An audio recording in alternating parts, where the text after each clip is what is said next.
உங்களுக்கு வாக்கு பண்றாரு, நான் கூட இருக்கிறேன். இதுவரைக்கும் உங்களை துரத்தின, இதுவரைக்கும் பீறி கர்ஜித்த சிங்கம் போல் இருக்கிற சத்துருக்களும் வந்து என்ன செய்வாங்களா? வசன வாசிங்க. வந்து என்ன செய்யறாங்க அவங்க? 26வது வசனத்துல, அவன் சிநேகிதனாகிய அகுசாத்தும் அவன் சேனாதிபதியாகிய பிகோலும் அவனிடத்திற்கு வந்தார்கள். கேராரிலிருந்து ஈசாக்கின் இடத்திலே வந்தார்கள். அவர்களை நோக்கி, அப்பொழுது ஈசாக்கு அவர்களை நோக்கி, ஏன் என்னிடத்தில் வந்தீர்கள்? நீங்கள் என்னை பகைத்து என்னை உங்களிடத்திலிருந்து இராதபடிக்கு துரத்தி விட்டீர்களே.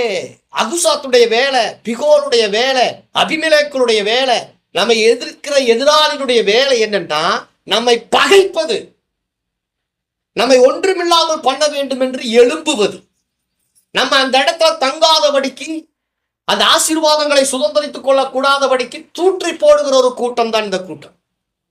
இவங்க நம்மளை பகைத்து தள்ளினவர்கள். இவங்க வர்றாங்க யாருகிட்ட? ஈசாக்கின் இடத்துல வந்தார்கள். அப்பொழுது ஈசாக்கு அவர்களை நோக்கி, அதற்கு அவர்கள் நிச்சயமாக கர்த்தர் உம்மோடு கூட இருக்கிறார். ஆமென் சொல்லுங்க. பட்சிக்கிறவனிடத்திலிருந்து பட்சணம் எப்படி வருது தெரியுமா? கர்த்தர் நிச்சயமாகவே உம்மோடு கூட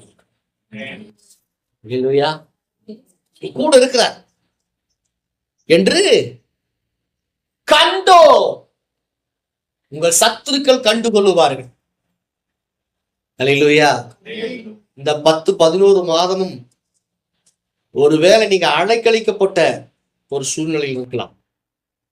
உங்கள் சத்துருக்கள் மத்தியில, உங்கள் எதிராளிகள் மத்தியில துரத்தி அடிக்கப்பட்டவர்களாய், பகைக்கப்பட்டவர்களாய், சந்தோஷத்தை இழந்தவர்களாய் நீங்கள் காணப்படலாம். ஆனா இன்றைக்கு கர்த்தர் சொல்லுகிறார், நான் ஆபிரகாமின் தேவன், உன்னோடு கூட இருக்கிறேன். அல்லேலூயா. பட்சிக்கிறவனிடத்திலிருந்து பட்சணமும், பலவானிடத்திலிருந்து மதுரமும் வந்து உங்களிடத்துல சேரும். இது எழுதப்பட்ட பிரமாணம், இது எழுதப்பட்ட வார்த்தை.